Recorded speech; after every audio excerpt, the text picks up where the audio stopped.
हाँ जी जनाब, कैसे हैं आप? रमजान का आखिरी अशरा आप सबको बहुत बहुत मुबारक हो। अल्लाह आपके लिए बहुत आसानियां करे और इस अशरे की बाबरकत रातों में और सातों में आपकी इबादत को कबूल करे। आम, बहुत दिन हुए आपसे कोई मुलाकात नहीं हुई, सो मैं वापस आ गई हूँ। थोड़ी सी गले में सोजिश है, अगर आवाज बुरी लगे तो माजरत। हम अलख नगरी का अगला चैप्टर पढ़ेंगे इंशाल्लाह, और देखते हैं आज मुमताज मुफ्ती क्या लिखते हैं। मैं जब रेफ्यूजी कैंप में मुलाजिम था तो वहां पहली बार मैंने अशफाक अहमद को देखा। एक रोज जब मैं कैंप के एक वीरान कोने में सोच में डूबा टहल रहा था तो एक चिट्टी सफेद गुलाबी छाल में डूबी हुई, शगुफ्तगी से भरी हुई, कुदरती तौर पर बनी सजी कश्मीरन मेरे रूबरू आ खड़ी हुई। आंखें चमकाकर बोली, आप मुमताज मुफ्ती हैं ना? मैं हैरान हुआ। या अल्लाह, ये मेरा नाम कैसे जानती है? जी, मैंने जरा ठिठर के कहा। मैं मुमताज मुफ्ती हूँ। मेरा नाम अशफाक अहमद है, उसने कहा। बहुत खूब। हमने आपकी आपा पढ़ी है। बहुत अच्छा किया आपने, लेकिन आपने मुझे कैसे पहचाना? आपकी वो तस्वीरें जो जरीदों में छपती हैं, वैसे भी हमने कसूर में आपको कई बार देखा है। आप कसूर के रहने वाले हैं क्या? नहीं, वो बोला, हम मकनसर में रहते थे। फिरोजपुर जिला में सैर करने के लिए कसूर आया करते थे। रंथरू मेल में चढ़ जाते थे और कसूर उतर जाते। मैंने हैरत से सिंदूरी मैदे से बनी हुई खातून की तरफ देखा। यहाँ किससे मिलने आए हैं आप? मैं साथ वाले कैंप में क्लर्क हूँ, उसने जवाब दिया। कब आइए ना उधर। पहली मर्तबा मैं अशफाक अहमद से मिला तो ऐसा लगा जैसे गुलाबी मखमल पर सुनहरे तागे से बेल बूटे कड़े हों। उसकी भरपूर जवानी झिलमिल कर रही थी और उस पर बरसात की फूल पत्तियां ताकी हुई थी। फिर हम आपस में मिलने लगे।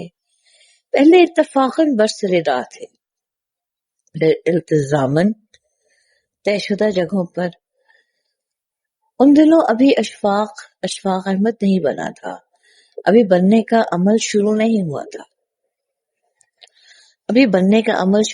हुआ था। गालिबन सलाहियतें अभी ख्वाबीदा थीं, अलबत्ता एक खसूसियत अपने जोबन पर थी, वो पूरे तौर पर दास्तान गो था।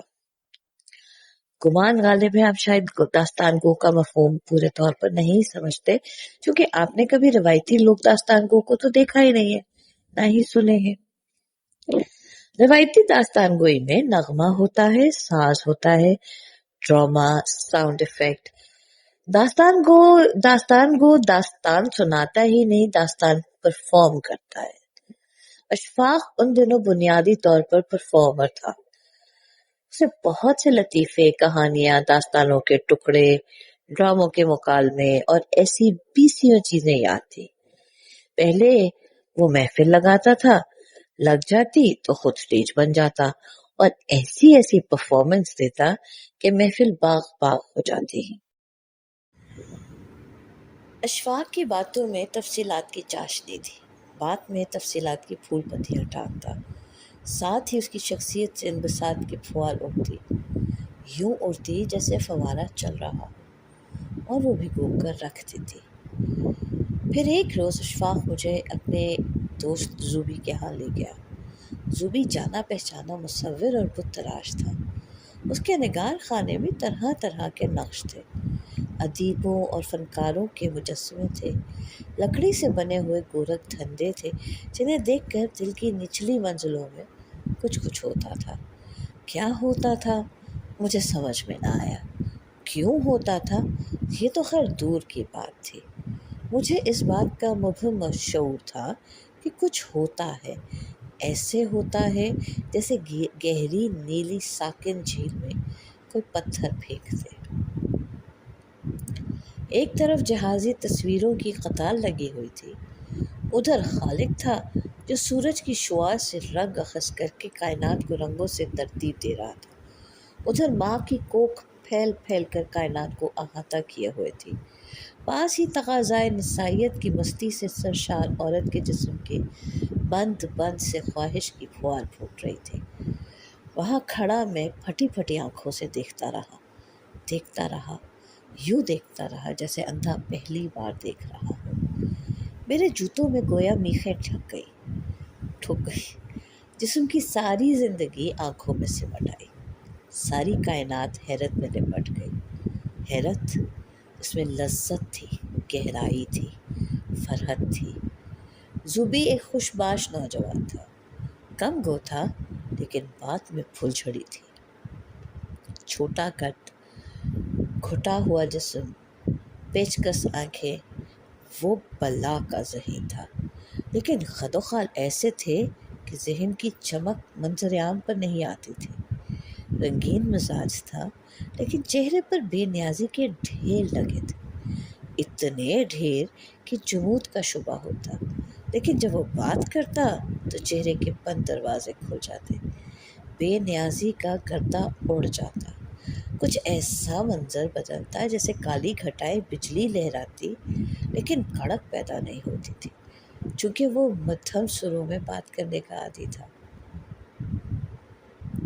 اشفاق اور زوبی سے ملنے کے بعد میری زندگی میں گویا ایک نیا دروازہ کھل گیا۔ جب میں اس دروازے میں داخل ہوا تو ایک خوبصورت سرسبز گلستان میں جا پہنچا۔ یہ سرسبز گلستان لارنس باغ کی ایک پرفضا پہاڑی پر ایک چھوٹی سی عمارت تھی جو اوپن ایئر تھیٹر کے نام سے موسوم تھی۔ اوپن ایئر تھیٹر پر زوبی نے قبضہ جما رکھا تھا، جہاں 2 چھوٹے چھوٹے کمروں میں اس نے اپنا ورکنگ اسٹوڈیو بنا لیا تھا۔ زوبی سارا دن اپنے گھر کے مخصوص کمرے میں، جس کی حیثیت شاید ایک بیٹھک کی سی تھی، کمرشل کام کرتا تھا۔ کتاب کا سرورق، بوتل کا لیبل، اشتہار کی تصویر اور نہ جانے کیا کیا۔ پتہ نہیں اسے گھر بیٹھے بٹھائے کام کیسے مل جاتا تھا۔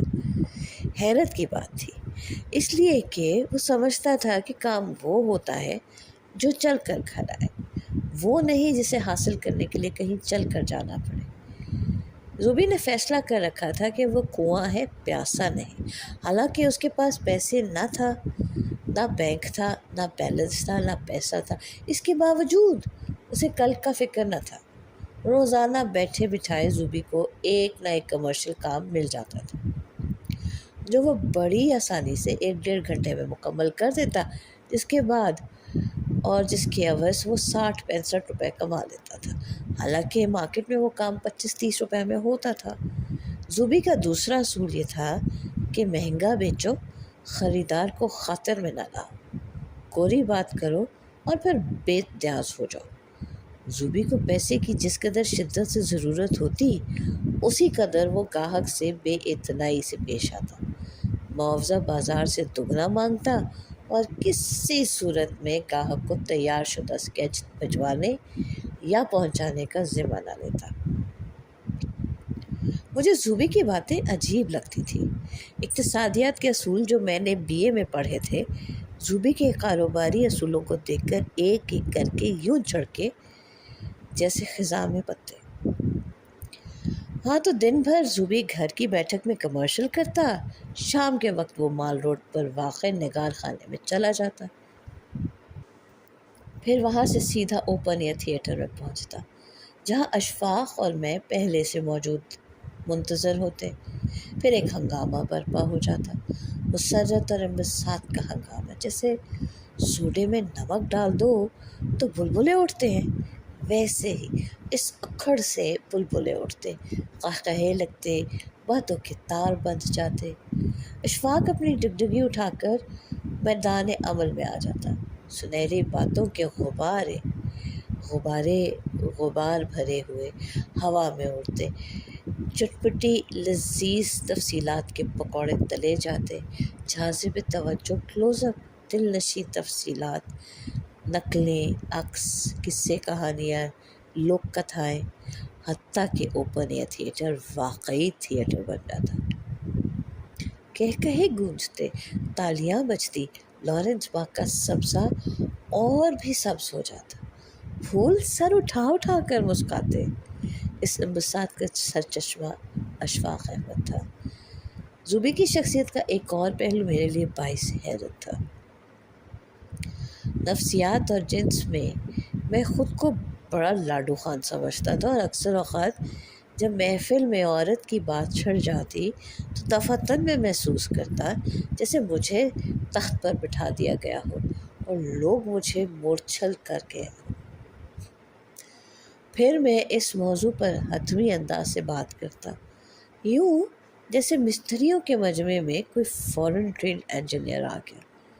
मैं समझता था कि औरत और जिन्स के मौजू पर मैं एक अथॉरिटी हूँ, ऐसी अथॉरिटी जिसे गुफ्तगू में रद्द नहीं किया जा सकता, जिससे इत्तफ़ाक़ राय ना करना जुर्म के मुतरादिफ था, जिसे सुनकर हैरत में ना आना जहालत की अलामत थी।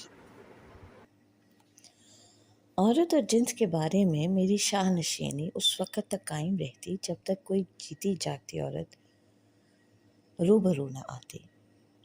आ जाती तो शानशीनी ख़त्म हो जाती। कोई अनजानी ताकत मुझे तख्त से घसीट कर बोरिये में ला बिठाती। मेरे तमाम तर इल्म की फफूंदियाँ उड़ जाती, ज़हन मुअत्तल हो जाता, दिल धक धक करने लगता, पसीने छूट जाते। मुझे अपनी इस कमज़ोरी का एहसास था। मुझे शऊर था कि हाथी की तरह मेरे खाने के दांत और दिखाने के और हैं। ज़ुबी से मिलकर सबसे बड़ा हादसा ये हुआ कि मेरे दिखाने के दांत झड़ गए। मेरा इल्म हिच होकर रह गया। अंधेरे उजाले फिर से गडमड हो गए और एक ऐसा धुंधलका छा गया जिसमें कोई रास्ता, कोई डंडी सुझाई न देती थी। मैं सोचता, या अल्लाह, ये क्या तबीयत है? इस पत्थर के बुत में वो कौन सी बात है जो औरतों को पुजारनों में तब्दील कर देती है? रूह की पुजारने नहीं, ज़हन की नहीं, जिस्म की भेंट पेश करने वाली बिलियाँ। इस शख्स में वो क्या बात है जिसे देखकर निसाई फूल पत्तियाँ झड़ जाती हैं और टुनमुन जिस्म उभरता है और फिर मुसल्लत व मुहीत हो जाता है।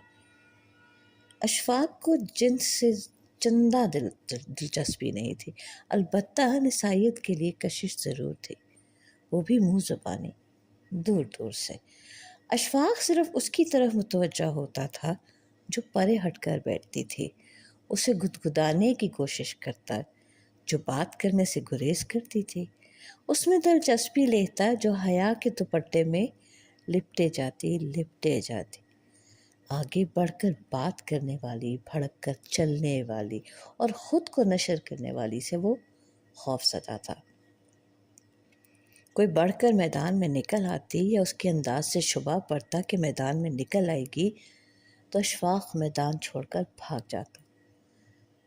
मेरी बात मुख्तलिफ थी। इस बिल्ली की तरह जो गड्ढे में गिर गई थी, बाहर निकलने के लिए बहुत ज़ोर मारा, ना निकल सकी तो आराम से बैठ गई। बोली, आज की रात हम यहीं बसर करेंगे। वैसे तो मैं औरत से दूर गुज़र बसर करने के दावेदार था, हद्दुल वसा औरत के करीब से भी गुरेज करता था, उसके कर्ब से भी गुरेज करता था। दोस्तों में यूँ रहता जैसे बेनियाज था, खारजी तौर पर औरत से दूर रहता था, लेकिन मेरी दाखिली दुनिया किसी और रंग में रंगी हुई थी। जी चाहता था कि काश मैं भी ज़ुबी की तरह होता, मोहतरमाए हथेली पर खुद की भीड़ चढ़ाए मेरे तवाफ़ करती।